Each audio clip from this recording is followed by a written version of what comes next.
I'm sorry I said I love you. What I could be for you.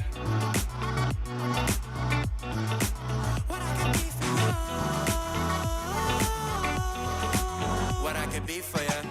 You got me wrapped up in your love. Barely. Finding you is like a treasure. Making my heart feel this way, yeah, yeah. And I'll treat you so damn special.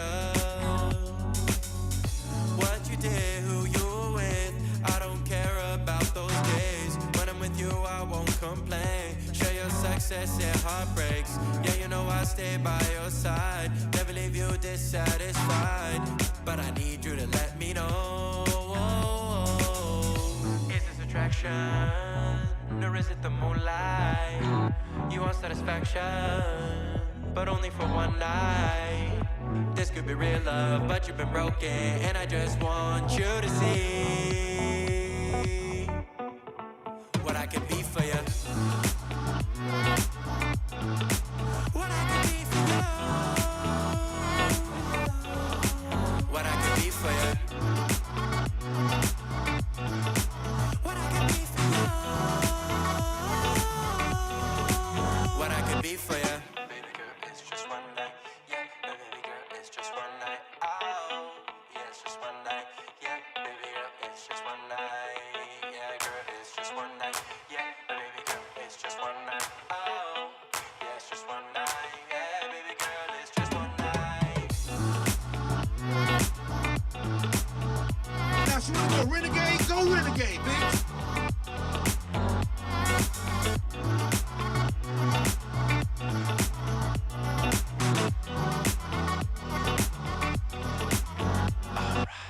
Crushed it. God is great. Artists, I promise you, just rewind. You'll get the same effect. I won't say that about every stream, but I'll really say it about this one. Kendra, we almost there.